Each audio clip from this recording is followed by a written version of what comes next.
ஃபேமிலியாக கிளம்பி எங்கே போயிட்டுருக்கோன்னா என்னோடய ஃப்ரெண்டுக்கு 2வது குழந்த பிறந்திருக்காங்க. சரி அவனே கொஞ்சம் கஷ்டப்பட்டு ஹாஸ்பிட்டல்லேருந்து இப்போ தான் வந்திருக்கான் வீட்டுக்கு.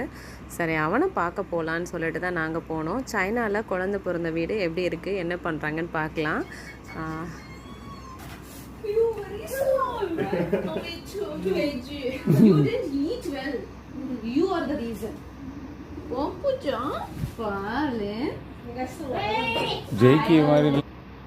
இந்த குழந்தை வந்து ஜஸ்ட் 9 டேஸாக ஐசியூலேருந்து வந்திருக்காங்க. ஏன்னா வெயிட் ரொம்ப கம்மியாக இருந்ததுனால ப்ரீத்திங் ட்ரபிள் வந்துருச்சு கொஞ்சம்.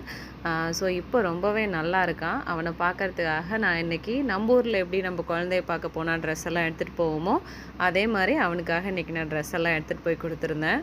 ஏன்னா என்னோட ரொம்பவே க்ளோஸ் ஃப்ரெண்டு, எனக்கு என்ன டைமில் என்ன ஹெல்ப்னாலும் பண்ணுவாள். சேம் அப்பார்ட்மெண்ட்டில் அவங்களும் இருக்காங்க. அண்ட் தென் இந்த குழந்தைய பார்க்கும்போதே அது குட்டியாக பார்த்தாலே எல்லாருக்கும் ஒரு சந்தோஷம் இருக்கும். சைனாவில் குழந்தைங்க பிறந்தோடனே நல்லா குண்டு குண்டாக கொழு கொழுன்னு இருக்கும். இவன் கொஞ்சம் வெயிட் கம்மியாக இருக்கான், வேறு ஒன்றும் இல்லை. இன்னொரு நல்ல விஷயம், எங்கள் எல்லாருக்குமே ரெட் பேக்கெட்டில் 10 RMB வச்சு 4 10 RMB எங்களுக்கு கிடச்சிது ரிட்டன் கிஃப்டாக.